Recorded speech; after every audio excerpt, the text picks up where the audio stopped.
The internet wasn't ready. Not for this. Not for what Candace Owens just dropped, because when she took to the mic and called out Erika Kirk, yes.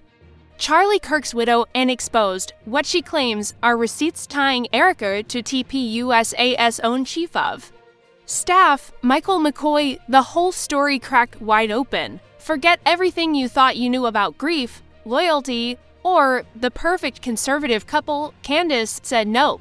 That's a narrative, a script, a glossy, calculated cover-up. And what's underneath? Alleged phone logs, suspicious interview clips, frame-by-frame footage from the very day Charlie fell, and one bizarre moment during Erika's viral tribute where she lights up just as she starts praising Mikey. People gasped. TikTok erupted. Reddit exploded. Even right-wing influencers started backing away like they just saw behind the curtain of The Wizard of Oz. Was Charlie's fall a tragic event, or was it a planned move in a drama playing out behind closed doors? Candace isn't mincing words anymore. She's naming names, posting timestamps, demanding answers. And now, with the internet watching, Erika Kirk isn't just the grieving widow anymore, she's the center of the scandal. And if what Candace just uncovered is even halfway true, Erika's mask is slipping fast. Candace Owens isn't just stirring the pot, she's flipping the entire table. And Erika Kirk? She's right in the center of the wreckage. The drama kicked off when Candace dropped a now viral post that didn't hint, didn't allude, didn't tiptoe. She came in swinging. No metaphors, no allegories, just raw, scorched earth receipts, according to Candace. There was something deeply off about Erika's demeanor in the wake of Charlie Kirk's death, and she wasn't alone in tea. Hinking at Erika, the pristine conservative figure, former pageant queen turned family values icon, was being scrutinized for something far less flattering, namely her alleged emotional closeness to none other than TPUSA Chief of Staff Michael McCoy, a man who was right there when Charlie went down. And once Candace aired that theory out loud, all hell broke loose. Suddenly, Erika's public image wasn't just the devoted widow. Now people were watching that one clip, the tribute speech, broadcast across every major network where Erika, mid-eulogy, uttered the name Mikey with a grin that sent shivers down half of Twitter, a grin that didn't belong in a eulogy. A softness in her voice, a flicker of something else. Within minutes, that clip was making the rounds on TikTok. People slowed it down, zoomed in on her eyes, matched her tone against other moments in the speech, and then came the real bombshell. Someone dug up the event footage from Utah Valley University, the exact venue where Charlie gave his final speech, the speech interrupted by chaos, confusion, and then silence. And in that footage, Michael McCoy, standing there, phone in hand, typing furiously while Charlie was speaking. He barely looked up. Not once, and then, as panic unfolded, people screaming, ducking. Security running McCoy did something odd. He didn't rush toward Charlie.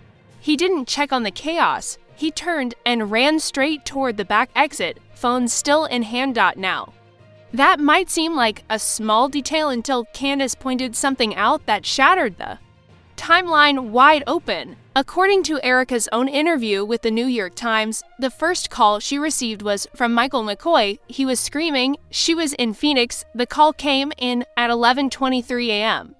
But the Utah event didn't go sideways until 12:23 p.m. local time. Pause, rewind, do the math. If Erika's call came in an hour before the event unfolded publicly, then something is wildly out of sync.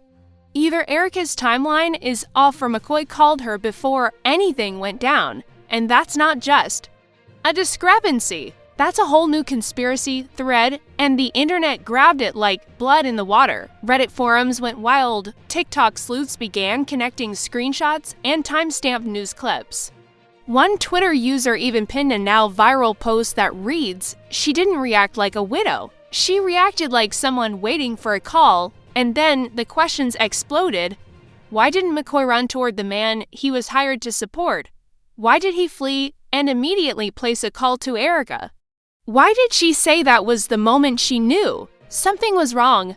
How could she have known if it hadn't happened yet? And most importantly, what exactly was McCoy telling her on that call? Candace wasn't pulling back either. She started live streaming her own investigation, no media filter, no network editors, just her voice, raw and pissed, and she dropped a series of gut-punching claims.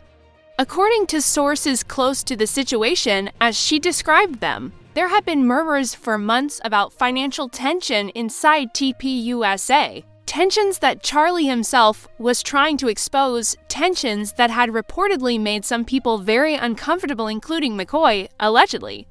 Charlie had ordered an internal audit just days before the incident, a full accounting of who was getting paid, how donor money was moving, and which relationships weren't adding up. He was cleaning house, tightening bolts, and perhaps, just perhaps, getting a little too close to discovering something bigger. Some say he was going to reveal it all at that Utah event. Others believe he was silenced before he ever got the chance. And that's when Candace dropped the second nuke. Phone logs, not verified officially, but already circulating in Telegram groups and conservative chat boards, according to Candace. Those logs showed a pattern late-night calls between Erika and McCoy in the weeks leading up to Charlie's death. Quick, discreet messages, repeated contact during hours that didn't make sense for official business. Some were brushing it off as grief support, others weren't buying it. Erika's reaction in the interviews since hasn't helped. She speaks softly, always smiling, always poised, but it's too poised, too polished, to PR. Not once has she cracked on camera. Not a single tear. Not a single stammer. Just carefully chosen words about forgiveness, healing, and moving forward. And for many people, it's unsettling, especially because that smile, the one she flashed during her tribute to Charlie, the one that returned when she spoke Michael's name, now feels like a neon sign. The internet is dissecting every move. A viral TikTok with 4.5 million views shows side-by-side comparisons of Erika's public statements, analyzing inconsistencies in her phrasing. I heard he'd been hurt versus I saw the footage later. He collapsed versus he was taken suddenly. None of it sounds damning on its own until you hear it all together. Then it starts to feel like a script, one that's evolving. And the craziest part? Erika hasn't denied a thing. She hasn't pushed back on Candace's claims. She hasn't commented on the alleged affair. She hasn't acknowledged the timeline discrepancies. She hasn't even corrected the public record. Instead, she's posted Bible quotes, inspirational messages, and glamorous black and white shots of her and Charlie from happier times. That silence is deafening. And in this digital age, silence is never neutral. It's interpreted. It's dissected. It's weaponized. Some think Erika's grieving privately. Others think she's hiding behind the cross while the truth burns underneath. But one thing's clear, the story is no longer about Charlie's tragic end. It's about everything that came after and everyone who's acting like nothing happened. The theories started stacking up fast. Reddit threads turned into digital detective files. TikTok users were breaking down frames like crime scene analysts. Podcasts and YouTube channels ran with titles like Did Erika Know? And the call that changes everything. And in every corner of the internet, the central question stayed the same. Why does Erika look like she's already made peace with something the public still doesn't understand? It wasn't just Erika's vibe, it was her timing. People started pointing out that just hours after Charlie's memorial, Erika posted a sleek black and white photo of her in a studio. A quiet smile, full glam, captioned with a Bible verse, and a tag for the Turning Point USA Leadership Gala. Not a tribute, not a tearful throwback, but a branding move. And that's when even the die-hard supporters started raising eyebrows. Who smiles like that days after losing their husband? One comment asked, who plugs an event like that while talking about grief? Asked another, people weren't just confused. They were starting to feel played. Candace knew it. She leaned into it. In a follow-up video, Candace went deeper, asking the question that most people were still afraid to say out loud. Was Erika already positioning herself to inherit Charlie's power base? And if so, was McCoy part of that plan? The internet didn't need confirmation. It needed context. And the more people dug, the more that context got messy. A resurfaced video from a TPUSA event months prior showed Erika and McCoy sitting together on a panel. The clip was short, less than 20 seconds, but it captured a moment where Erika reached out and gently touched McCoy's wrist mid-sentence. It could have meant nothing, but now, with the affair rumors swirling, that touch looked intentional, too familiar, too natural. And then someone uncovered a shared Venmo transaction between Erika and McCoy, labeled only with a single heart emoji. From a year ago, long before Charlie's death. The post with the screenshot hit 1.8 million views in 24 hours, but the real chaos kicked off when someone pulled metadata from an old Turning Point staff calendar and discovered multiple off-site strategy sessions listed under Erika's name, with McCoy as the only other invitee. No notes, no agendas, just dates, quietly tucked between bigger meetings. Candace's voice cracked with disbelief during her breakdown. Tell me how a grieving widow has this many touch points with a man who was allegedly her husband's right-hand guy. You don't need a PhD in scandal to see what's going on. Still, Erika said nothing. Her silence was starting to sound like guilt. Or worse, indifference. To some, that was the most unforgivable thing. Not the rumors, not the receipts, but the eerie calm. The refusal to even look shocked, like she'd already rehearsed this chapter and was just waiting for the lights to hit. And while that played out on social media, McCoy's presence was shrinking fast. His once public Instagram went private. His LinkedIn disappeared, and TPUSA quietly pulled down a blog post that highlighted him as one of their rising stars. No statement, no explanation, just digital vanishing. It felt like the walls were closing in. And then came the biggest moment of the saga, the security footage leak. Someone inside the venue sent what they claimed was raw, unedited video from the green room minutes before Charlie's final speech. It hasn't been authenticated, but the video shows McCoy pacing, checking his phone obsessively, and speaking to someone off camera in a low, agitated tone. No one else looked nervous. No one else looked wired. Just him. The audio's unclear, but one lip-reading TikToker claims he caught the phrase, "It has to be now." That's all it took. The theory went nuclear. Now people were saying this wasn't just scandal, it was sabotage. Some even started labeling McCoy as the handler, the one who played both sides, managed Erika, distracted Charlie, kept the image polished. And when Charlie got too close to something messy behind the scenes, maybe a money trail, maybe something bigger, that's when things spiraled. But even the wildest theories weren't just coming from conspiracy circles. Respectable political commentators began hinting at the same idea. Charlie's fall wasn't random, it was convenient for someone. And the one person who rose the fastest after it? Erika. What made it worse was how TPUSA itself handled the optics. Instead of slowing things down, going quiet, or creating space to grieve, they turned the page like a tabloid. Erika was booked for 3 media appearances within a week of the memorial. McCoy was spotted backstage at all of them, and every appearance followed the same script: grief, faith, legacy, forward.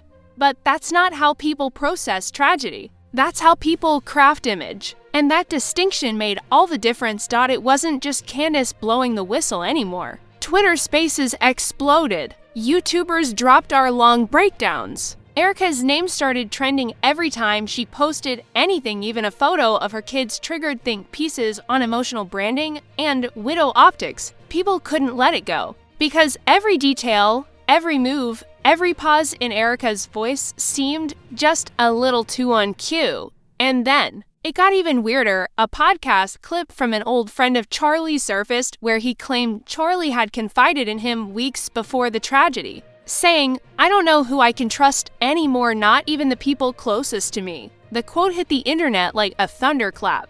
The friend didn't name names. He didn't say more. But he didn't need to, because now the pieces were in place. The motive, the tension, the timeline, the behavior, and the silence, and at the center of it all, Erika, always smiling, never flinching, and no longer seen as just the grieving wife, but a potential architect in a drama far more chilling than anyone expected. And just when it felt like this couldn't spiral further, someone dropped the name The Valley Fund. It was an obscure donor trust that had quietly funneled over $6 million into TPUSA operations in the last 2 years, and guess who had served as its outreach coordinator before marrying Charlie?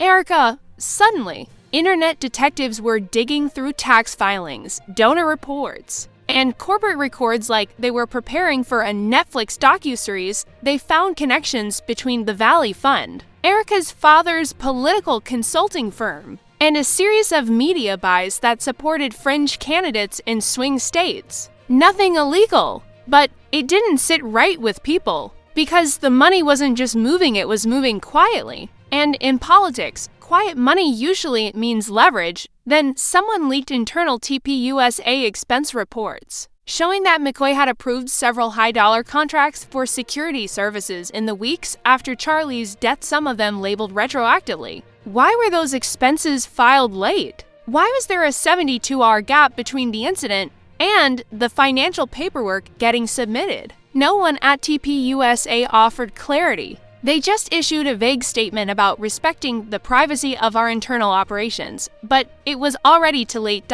Because while Erika kept quoting scripture, the internet kept quoting timestamps, screenshots, leaked memos. A photo of Erika and McCoy attending a gala in DC 2 months before the tragedy, taken late at night, far from the event's main ballroom. Her hand on his back, his jacket off, candlelight in the background. Just friends, the caption said, but TikTok said otherwise. Caption said, but TikTok said otherwise. One account dubbed the whole affair the Widow Whisperer scandal. The tag stuck. Even neutral news anchors began acknowledging the noise. It's not about whether Erika did something wrong. One pundit said, it's about why so many people feel like something's off and why no one in her camp is addressing it directly. And then came the video that shattered what little calm remained. A previously unseen clip from Erika's first post-memorial church appearance. She walks up to the stage, applause, she smiles,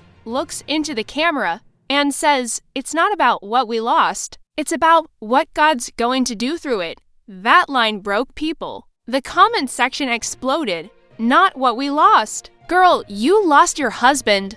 Why does this sound like a political campaign kickoff? She's building a brand, not a legacy. Then Candace struck again. In a livestream titled The Erika Files, Candace dropped what she claimed were text messages from Charlie, screenshots of real-time conversations from just weeks before his passing. In them, Charlie allegedly expressed concern over McCoy's growing influence, saying, I don't like how close Erika is getting to him. It's weird, he doesn't listen to me anymore. She does. I'm starting to feel like I'm on the outside.